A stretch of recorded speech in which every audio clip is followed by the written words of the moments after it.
Gaueko 11:05, noiz arte. Noiz arte ikusi behar ditugu halakoak futbol zelaietan, noiz arte egongo da, aurrekoan Braisenarengatik behintzat alegazioak aurkeztu zituen Realak, naiz eta ez dion ezertarako balio izan, baina noiz arte baimendu behar du hau Realak. Utxeta bat, irabazi dio Realak Atletiki San Mamesen Espainiako kopako finalerdietako joaneko lehen norgehiagoka honetan, baina abantaila zabalagoa ere izan zitekeen eta gerora horren inguruan hitz egingo dugu. Gogora ezagun aurrekoan liga izan zutela, joan den asteburuan bai Realak eta bai Atletikek 4-2 irabazi zion Levanteri etxean San Mamesen eta Realak 3-1 irabazi zion Elxi. Horiek horrela, Ernesto Valverdek eta Pellegrino Mataratzok honako 11 hauen aldeko apustua egin dute Atletikek 4-2 sistema ezarri du zelaian, Padilla izan da tepean, atzealdean lauko lerroan eskuinetik Inigo Leku, ezkerretik Adama Boiro, Monreal eta Laporte izan dira atzealdearen erdialdean, Jauregi Zarrek eta Regok osatu dute Euskarri bikoitza, Unai Gomez izan da erdipuntan, Iñaki Williamsek kapitaina jokatu du eskuinetik, Robert Navarrok ezkerretik eta Gorka Guruzeta izan da aurrealdean. Mataratzok berriz, 4-2 sistema ezarri duela esan genezake, Remiro izan da tepean, atzealdean lauko lerroan Aranburuk jokatu du eskuinetik, ezkerretik Sergio Gomezek, Txaleta Txar eta Jon Martin izan dira atzealdearen erdialdean, hor zalantza zegoen, Txaleta Txarrek edo Igor Zubeldiak jokatuko ote zuen, azkenerako Kroaziako erdiko atzelariaren aldeko apustua egin du Pellegrino Mataratzok, Euskarri bikoitza Turrientesek eta Gorrotxak osatu dute, erdipuntan Carlos Soler izan da, eskuinetik Marin, ezkerretik Guedes eta goian kapitaina Mikel Oiartzabal. Sánchez Martínez izan da epaia, Melero López Barrean, batek eta besteak, horixe bideo hasieran aipatu moduan, ez dute asmatu nahi izan, ez dakigu zer gertatu den. Kontua kontu, norgehiagoka hasieran Atletikek izan du, baloiaren jabetza, logikoa zen, azken finean 2 partidetara jokatuko da derbi hau, eta Atletikentzat behintzat oso partida garrantzitsua zen, gaurkoa etxean jokatzen baitzuen Ernesto Valverderen taldeak, eta horiek horrela funtsezkoa zen ez, gaurko garaipena Atletikentzat, gerora anoetara beste auspo batekin iristeko. Eta hasieran Atletikena izan da, aipatu moduan baloiaren jabetza, baina ez dugu ikusi asko, sakonean asko jokatzen. Azken finean, utxune asko zituen Atletikek gaurko, ez zegoen Sanzet, ez zegoen Berenguer, ez zegoen Juri, jokalari asko, utxune gehiegi Atletik bezalako talde batentzat, eta hor ez dute asmatu hasieran baloia eduki dutenean eta nola baitean Reala apur bat nola kokatu edo ikusten ari zen une horretan ez dute asmatu, lehen 20 minutuak horrelaxe izan dira, gerora Reala hasi da pixkanaka baloia hartzen eta Rino Mataratzoren rokanrola esaten diogun hori hasi da apur bat Gonzalo Guedesen partetik egia da, Realak ere behar bada ez duela oroar talde moduan partida biribila egin hasieratik amaierara arte, partida ona jokatu du, baina partida biribila ez, baina hala ere oso kontrolpean izan du une oro partida. Jon Martin oso ongi ikusi dugu beste behin ere goiko baloi horietan, aurreko partida Elxen aurka ez zuen jokatu, beraz pentsatzekoa zen logikoki gaur titular izango zela Lasarteko erdiko atzelaria eta alaxe izan da, baina lehen zati horretan aukera gutxi ikusi ditugu, hor bat izan da, esate baterako Remirok eskuetan hartu duena, Padillak ere sekulako gelditua egin dio, Jon Martini, eta Padillaren geldiketa horretan ikusi dira Atletiken hankazuloak atzealde horretan batez ere. Monrealek eta Laportek jokatu dute gaur atzealdearen erdialde horretan. Monreal atzelari gaztea da, oraindik ere lehen taldean hasi berria, berez Bilbao Atletikeko jokalaria da, baina ja da Valverderen dinamikan sartzen hasi den erdiko atzelaria da, eta oraindik ere logikoa den moduan gauza asko dauzka hobetzeko, eta Imerik Laport berriz esperientzia handiko atzelaria, baina oraintxe lesio batetik itzuli berri da, eta behar bada fin ere estabil, eta hortikan iritsi dira Atletiken arazoak. Lekuek partida ona egin du, erasoan fin ikusi dugu, atzealdean ere Guedes kontrolatzen, eta naiz eta behin baino gehiagotan joan zaion Portugalgo erdiko atzelaria, baina oro har esango nuke Atletikek ezin zuela beste norgehiagoka bat planteatu. Fisikoki taldea ez dagoelako, eta hori errealitate bada. Aurrekoan ere Levanteri irabazi zion, baina ikusi genuen ere nola irabazi zion, 10 jokalariren aurka oso goiz, eta horrek noski 10ekin jokatzen ari den taldeari sekulako desgastea suposatu ohi dio, eta halaxe izan zen. Eta gaurkoan berriz gasolina gabeko talde bat ikusi dugu, eta Realak baloia hartzen zuenean eta erasora joaten zen une horretan beste martxa bat sartzen ziola ikusi dugu Rino Mataratzoren taldeak, eta hori izan da lehen zatian gakoa. Marinek ere beste aukera garbi bat izan du, Zutoinera joan zaiona, hau da bigarren zatian izan da, baina lehen zatian ere hor bakarrik geratu da, eta Padillari estatua moduan utzi dio. Hor ikusi dira baita ere Atletiken utsuneak atzealdean nahiko nabarmenak zirela, eta ikusten zen Realak jokoaren ekimena baldin bazuen zuloak harrapatuko zituela, eta bigarren zatian eduki ditu. Hala ere, lehenengo zatia ez da hortxe amaitu izan ere, 44. minutuan, buruz egindako jaurtiketa bat, okerrez palimanago Txaleta Txarrek buruz egindako jaurtiketa bat, Imerik Laporti eskuan eman dio, besoan eman dio. Horrela zuen, bai, beso bat, baina hemen eman dio. Hau, suelto zuen. Sánchez Martínez ez da ikustera joan ere egin. Nola ulertu daiteke hau? Eta ez da lehenengo aldia hau gertatzen zaiona, eta hau erabakigarria izan daiteke, behar bada, txorakeria badirudi, baina erabakigarria izan daiteke Anoetako itzulerako norgehiagoka horretarako. Benetan, harrigarria Melero Lopezek Sánchez Martínez isikiera ikustera joatera esateko, gero Sánchez Martínezek hartzen zuen erabakia hartzen zuela berea da erabakia noski, baina ez dio esan ere egin, nahiko nabarmena izan denean, egia esan zur eta lur geratu naiz, eta beste behin ere, paien kontu hauekin gabiltza, eta badirudi ez dituzela irizpide zehatz batzuek arre esaten dute, beste batzuek so, eta horrelaxe dabiltza, eta gaurkoan Reala izan da.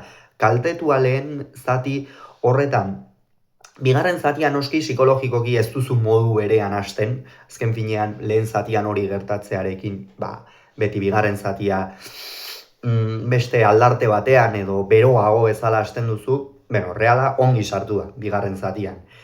Azken finean oso ongi irakurri du, bai Mataratzok eta bai jokalariek oso ongi irakurri dute norgehiagoka, ikusi dute Atletik etzegoela gauza handitarako, erasoari zegokionez, beraz, segurtasunez jokatuta, eta atzean sendo egonda, nahikoa zutela behintzat golik ez jaso ahal izateko. Hori gaurko norgehiagokan funtsezkoa zen golik ez jasotzea, eta Realak lortu du. 46. minutuan Marini Zutoinera joan zaio, egia esan bi aukera garbi barkatu ditu Pablo Marinek, aurrekoan ere San Mameseko partidan berak barkatu zuen, egia esan oso ongi jokatzen ari den jokalaria da, taldeari asko ematen diona, baina noski behar bada ate aurrean aurten estabil bat ere fin naiz eta ez den bere lan zehatza edo bere lan espezifikoa ez den gola sartzea, orain gainera Rino Mataratzok eskuinegal horretan ipini du, eta bi partida hauetan, bertan jokatu dituen bi partida hauetan oso maila ona eman du, ikusten dugu, baloiak borrokatzen, baloi batzuk jaisten, hartzen duenean ere taldearen jokoa zeinen ongi irakurtzen duen, eta Mataratzorentzat, Take Kubo eta Ander Barrenetxea falta zaizkion honetan, funtsezko jokalaria bihurtu da Marin. Realaren nagusitasuna eta Atletiken ezina ikusita 56. minutuan Ernesto Valverdek aldaketa laukoitza egin du, 4 aldaketa, erabat errotik aldatu du taldea, eta hauexek kendu ditu. Robert Navarro, Rego, Iñaki Williams eta Unai Gomez. Robert Navarro demoraldia ongi hasi zuen, baina pixkanaka partiden kargaren eta lan kargaren ondorioz bere maila ere jaisten joan da, apaltzen joan da, eta une honetan ikusten dugu egal horretan arrisku sentsaziorik behintzat ez duela sortu. Gaurkoan esate baterako uste dut ez duela buruz buruko jokaldi bakar bat ere egin Aranbururekin. Baloia jasotzen zuenean beti barnek aldera jokatzera joaten zen, baina hor ere zuen Unai Gomezekin behar bezala konektatzea lortzen. Eta benetan, azteko moduko partida Robert Navarrorena. Alejandro Rego, nire ustez, partida hasieran txartelen bat edo beste erakutsi behar zion. Sánchez Martínezek, izan ere hiruzpalau falta nabarmen egin ditu Bilboko jokalariak, baina horretantxe geratu da kontua, eta honek ere baloi batzuk borrokatu ditu, baina oroar nik uste gainditua sentitu dela. Oroar ez da eroso ibili, zelaian ez da partida erosoa izan Alejandro Regorentzat, eta sufritu du Bilboko zelai erdiko jokalariak. Iñaki Williams ez dago euneko eunean Iñaki, hori ikusten da, ala beharrez jokatzen ari dela esango nuke, jada ez ditu lehengo lasterkaldiak egiten, egia da baloia hartzen duenean beti aurkariari errespetu hori sortzen diola, eta San Mamesen oiuak edo zurrumurrua entzuteko edo zabaltzeko gaitasun hori baduela, baina ez dago bere mailarik onenean Iñaki Williams, eta hori ikusten ari gara partidaz partida ez da bilela fin, eta Unai Gomez ere, horixe aukera bat izan du Unaik, baina oroar jokoa eraikitzerako garaian, baloiak egal batera eta bestera zabaltzerako garaian ez du fin ikusi Unai Gomez, eta gaurkoan ere ez du partida fina egin. Eta euren ordez, Shelton, Nico Williams, Iñigo Ruiz de Galarreta eta Nico Serrano irten dira. Nikoren sarrera funtsezkoa zen, Atletikentzat, posizioak ez ditu aldatu, sistema berberarekin jarraitu du Valverdek.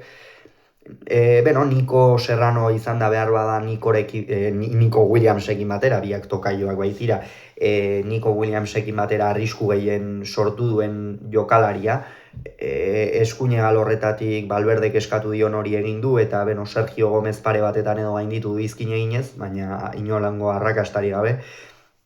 Ruiz de Galarretak ez du behar bada bere sarrerarekin eta Turrientes eta Gorrotxategi behar bada une kritikoan egon zitezkeen horretan, ez du nagusitasunik erakutsi ez da ere, Jauregi Zarrekin batera, eta hor ikusten da Atletiken gasolina eta une honetan arazo handia futbolistikoki Atletikena, Ruiz de Galarreta eta Jauregi Zar bezalako zelai erdi batek ez funtzionatzea, ez? Nico Williams saiatu da, batzuetan pare bat jokaldion ere egin ditu eta arriskua pare batetan sortu du, baina oroar hau ere oraindik euneko eunean ez dago inondik inora ere, eta Shelton gazteak aukera bat izan du, hor une batean jokaldi oso ona egin du, Realeko jokalariekia ateazpitik atera behar izan dutena, baina oroar parte hartze gutxirekin, oraindik ere honi ere falta zaio, eta aldaketek ez diote funtzionatu.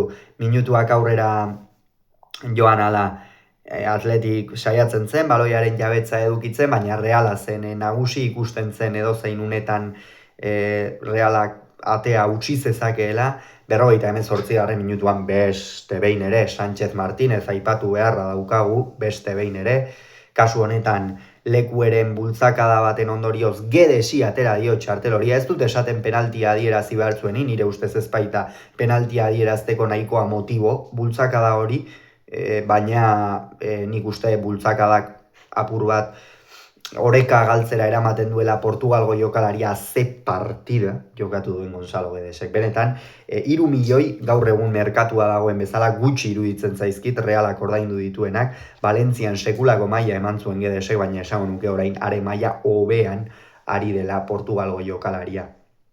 Eta 72. minutuan, handik 4 minutura, sekulako pasea sartu dio Solerrek Guedesi, Carlos Solerri eskatzen zitzaion, pauso bat aurrera eraman behar du, demoraldian finkoa bilakatu da, baina pauso bat aurrera eman behar du, eman du, haze pasea sartu dion, Guedesi, penaltia egin dio Padillak, baina Turrientesek sinetsi du, baloi horretara iritsi da Beasaingo erdilaria, eta atea zulatu 62. minutuan, huts eta batekoa ezarri du. Álvaro Odriozolari txartela atera dio. Zer gertatzen da partida guztietan gol epiko bat sartzen denean? Jokalari guztie salto egiten dutela. Ilegala da badakigu, baina zer hasiko zara txartel horiak bata bestearen atzetik ateratzen? Beno, gaur Álvaro Odriozolari egokitu zaio. Ikusi dugu epailea ze aldartetan zebilen, eta hau horren beste adibide garbi bat izan da, 3 adibide garbi izan dira, penaltiarena, simulazioarena eta Odriozolaren hau, gero Rino Matarazzori ere atera dio.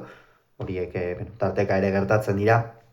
Egia esan, Realarentzat oso ongi ipini da partida, 72. Minutuan, hortikan aurrera noski Atletikek izan du baloia, baina aurrera egiteko energiarik ere ez zuen Valverderen taldeak, kolpe gogorra izan da berez. Aranburu eta Turrien deskendu ditu 74. Minutuan, Jon Mikel Aranburuk ez behar bada beste aurreko norgehiagoketan bezain erasokor, gaurkoan nik uste Matarazzok zuhurrago aritzeko eskatu diola eta Pablo Marini askatasun gehiago uzteko eskuinalde horretatik eta alaxe izan da, baina bai atzealdean oso erne tendu zibili dela Aranburu eta Turrientesen norgehiagoka zer esan. Turrientes eta Gorrotxategi sekulako partida jokatu dute gaurkoan.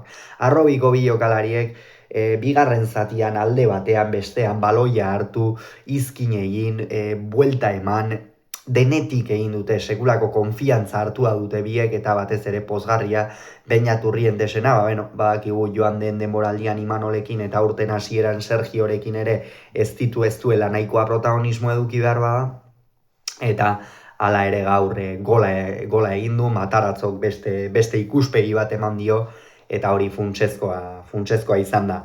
Minutuak aurrera joan ala, Reala, nik uste ez dela itxuan bigarren gol horren bila joan, energia ere zen noski, partida ez dirudi, baina 3 partida izan dituzte azken aste honetan, eta demoraldian zehar hori ez da ohikoa izan noski Realarentzat, eta hala ere ongi erantzun dute, 82. Minutuan Jauregizar kendu eta Besga atera du. Jauregizarrek ere gaur ez du bere maila eman, ikusi gu aulkira joan denean ere etxita zegoela Bermeoko jokalaria, eta Besgak ere ez du lortu Zelaierdi horri beste plus bat ematea.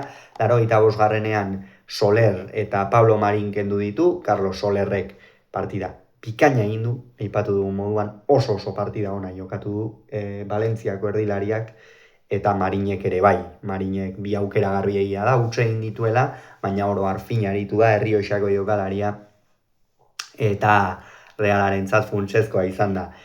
5 minutu itxaron beharra zeuzkan, Realak, eutxi, behintzat, Aritz eta Oskarson ere irten dira, Aritzek ongi eutxi dio, nik hori etzen bat ere paper erraza beretzat, Oskarsonek ere ikusi dugu baloia nahi zuela, ikusten zuela zuloak bazituela, Matarazzok esan diola hemen zuloak bazeudek, beraz horiek bilatzen saiatu eta lasterka egin, ifreskoagola, eta Odriozola eta Jangel Herrera atera dira, Jangelek lortu du, beharrezko geldialdi hori ematea Zelaierdi horri, eta Odriozolak izan ditu, pare bat lasterkaldi, txartel horiarekin, gainera baldintzatuta irten da Donostiako jokalaria, baina hala ere ongi funtzionatu dute aldaketa hauek ere, eta 84. Minutuan Guedes min hartu du, Oxien irten da bere ordez, ez du minuturik izan Oxienek iaia, eta Guedesek berriz, ikusiko dugu ez duen ezer, nik uste Bernabeun ez dela titular izango, zalantzan jartzen dut deialdian sartuko ote duen ere,